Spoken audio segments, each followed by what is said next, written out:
Your gut does a lot more than digest your lunch. It houses roughly 70% of your immune system. It produces a significant portion of your body's serotonin. It communicates directly with your brain through what researchers call the gut-brain axis. When your digestion is off, everything is off. Energy, mood, skin, immunity, mental clarity. Not just the obvious discomfort, but all of it.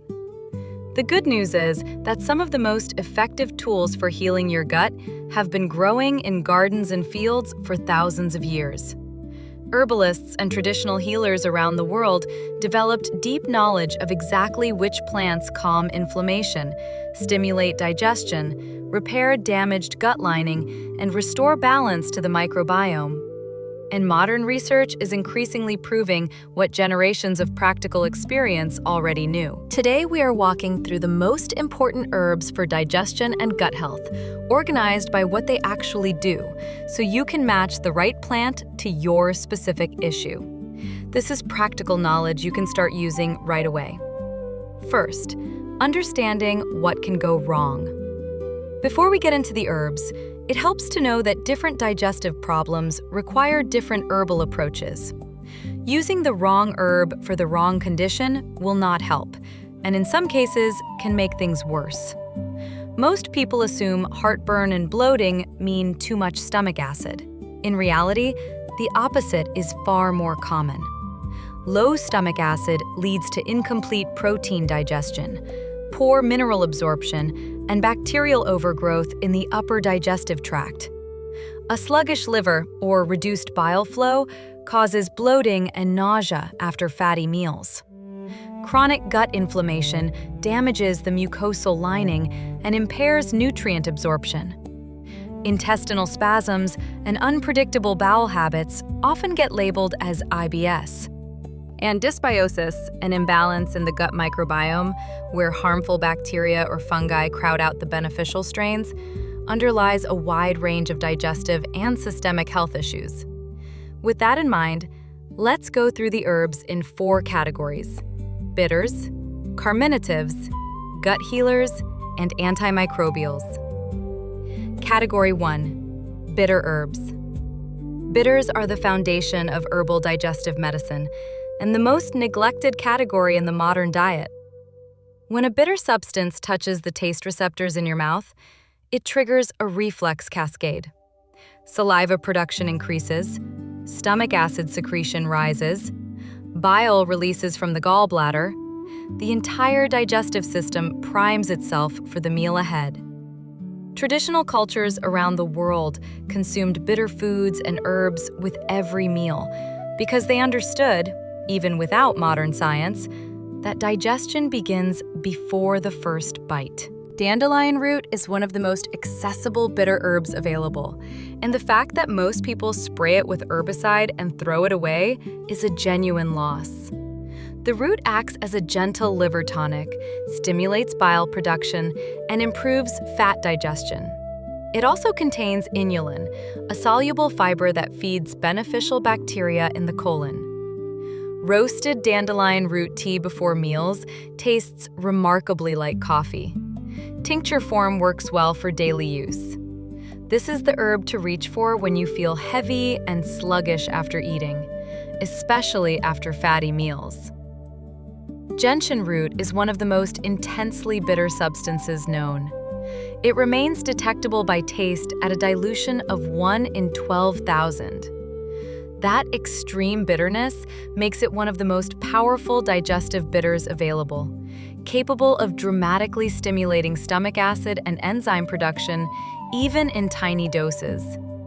A few drops of tincture in water 15 to 20 minutes before meals is all you need. It is not for everyone, and it should be avoided if you already have gastric ulcers or active gastritis. But for chronic indigestion and low appetite, it is remarkably effective. Artichoke leaf extract has one of the strongest research records of any herbal digestive remedy.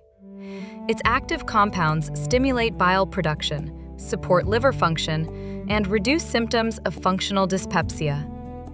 A German study of over 500 patients found a 40% reduction in dyspepsia symptoms after 6 weeks of artichoke leaf supplementation. If bloating, nausea, and fatty food intolerance are your main complaints, this is one of the first herbs to consider. Category 2. Carminative herbs. Carminatives relax the smooth muscle of the digestive tract, disperse trapped gas, and relieve the cramping and bloating that come with poor digestion. Most kitchen herbs and spices fall into this category, which is exactly why traditional cuisines around the world develop the habit of cooking with herbs like cumin, fennel, and ginger alongside legumes and heavy vegetables. That was not just flavor, it was functional medicine. Peppermint is the most extensively studied carminative herb in existence. Its primary active compound, menthol, acts as a calcium channel blocker in the smooth muscle of the intestines, reducing spasms and allowing trapped gas to move through more easily. A meta-analysis of 9 randomized controlled trials found that enteric-coated peppermint oil capsules were significantly more effective than placebo for IBS symptoms, with 1 in every 2.5 patients experiencing significant relief. That is a remarkably strong result for any intervention in IBS. For intestinal spasms and cramping, enteric-coated capsules taken between meals deliver the active compounds where they need to go. Peppermint tea works well for upper digestive bloating and nausea. One caution: peppermint relaxes the lower esophageal sphincter and can worsen acid reflux in people prone to it. Fennel seed has been used as a digestive remedy across Mediterranean, Middle Eastern, and Ayurvedic traditions for thousands of years. Its volatile oils relax intestinal smooth muscle, reduce gas production, and have demonstrated antimicrobial activity against several pathogenic bacteria. Lightly crushing a teaspoon of seeds and steeping them in hot water for 10 minutes gives you a simple, effective tea to drink after meals. Chewing a small pinch of fennel seeds after eating is a traditional Indian practice that has genuine physiological rationale behind it. Ginger is simultaneously one of the most consumed culinary spices on Earth and one of the most pharmacologically active digestive herbs. Its compounds accelerate gastric emptying, reduce nausea, stimulate digestive secretions, and reduce inflammation throughout the digestive tract. Ginger's anti-nausea effects are among the best documented in herbal medicine, with strong evidence for morning sickness, motion sickness, and post-operative nausea. Fresh ginger tea made by steeping a sliced 1-inch piece in hot water for 10 minutes is the most bioavailable form. For slow digestion and that heavy, full feeling that lingers after meals, ginger is the herb to reach for first. Chamomile deserves special mention because it addresses both ends of the gut-brain axis at once. Its antispasmodic and anti-inflammatory properties calm the intestines directly, while its mild anxiolytic effect addresses the stress and nervous tension that so often drive digestive complaints. A strong cup of chamomile tea, made with 2 teaspoons of dried flowers steeped for 15 minutes covered, is one of the gentlest and most broadly useful digestive remedies available. It is safe for children, safe during pregnancy, and appropriate for long-term daily use. Category 3. Gut healing herbs. When the gut lining itself is damaged or inflamed, whether from chronic stress, food sensitivities, NSAIDs, alcohol, or infection, a different approach is needed. These herbs work by coating and protecting the mucosal lining, reducing inflammation, and supporting the regeneration of healthy tissue. Marshmallow root contains an extraordinarily high concentration of mucilage, long-chain polysaccharides that form a protective gel when they contact water and the mucous membranes of the digestive tract. That gel coats and soothes inflamed tissue from the mouth all the way to the colon. The important detail with marshmallow root is that cold water extraction is superior to hot. Soak 2 tablespoons of dried root in a quart of cold water overnight. Strain it in the morning and sip it throughout the day. This is particularly effective for gastritis, esophageal irritation, and inflammatory bowel conditions.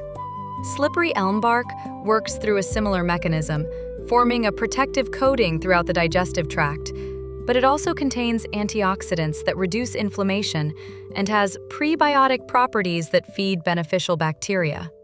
The most therapeutic preparation is the powder mixed with warm water to form a thick gruel. Start with 1 teaspoon in a cup of warm water and increase from there. The texture is exactly the point. That coating action is the delivery mechanism. Deglycyrrhizated licorice, almost always called DGL, is one of the most powerful gut-healing herbs available when used appropriately. It stimulates mucus production in the stomach lining, inhibits H. pylori, and has significant anti-inflammatory activity. A 1982 study in the British Medical Journal found DGL comparable to a common pharmaceutical drug for duodenal ulcer healing.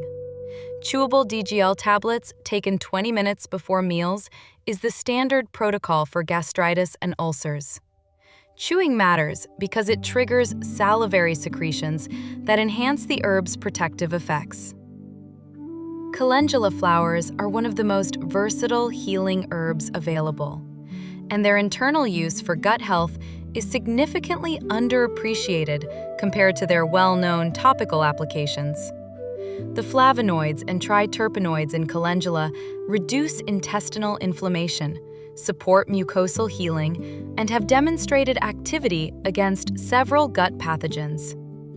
Calendula tea, made from dried flower petals, taken 3 times daily, is one of the safest and most well-tolerated herbs for long-term gut healing.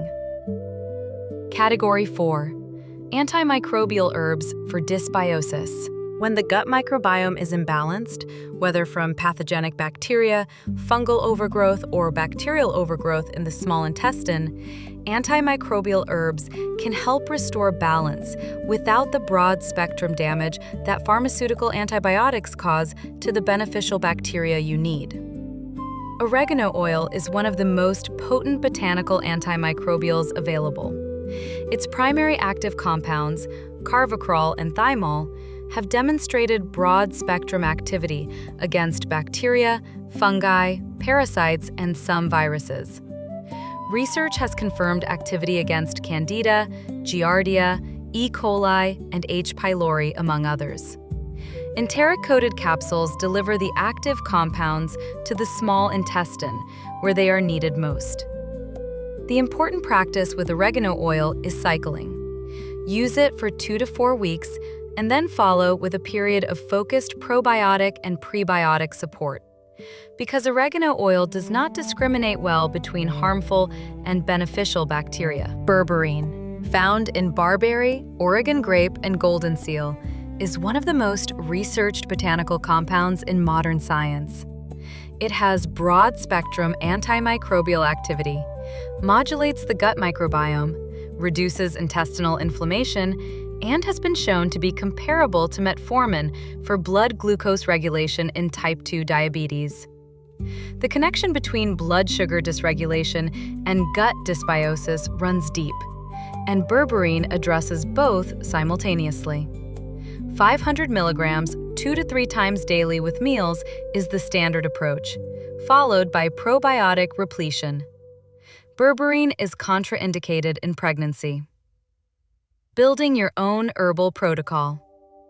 The most effective approach is not picking one herb and taking it for everything. It is layering herbs that address your specific pattern of dysfunction. If your main complaint is sluggish digestion and bloating after meals, start with digestive bitters 15 to 20 minutes before eating. Then follow with a carminative herb during or after the meal. Dandelion root tincture or artichoke leaf before meals. Fennel tea or ginger tea after is a solid starting point. If intestinal spasms and IBS are the primary issue, Enteric-coated peppermint oil capsules between meals, combined with chamomile tea 3 times daily, addresses both the physical spasms and the nervous system component that drives so much IBS. Marshmallow root cold infusion throughout the day adds mucosal soothing.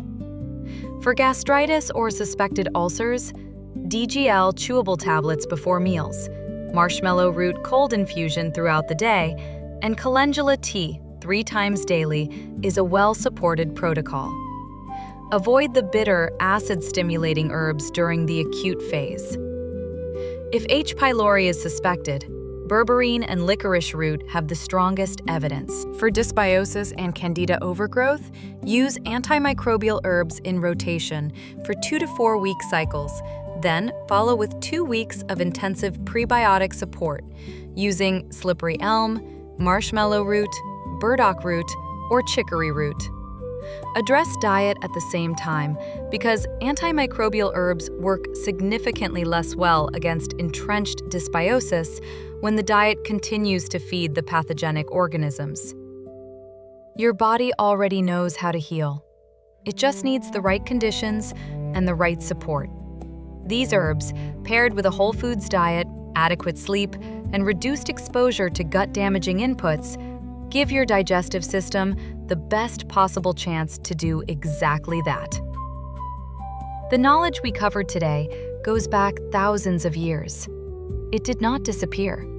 Most of us just stopped learning it. And once you understand how to match a plant to a specific digestive pattern, you have a set of tools that will serve you for the rest of your life. If this was useful to you, please share it with someone who struggles with digestive issues. Subscribe if you want more practical herbal knowledge, and we will see you in the next one.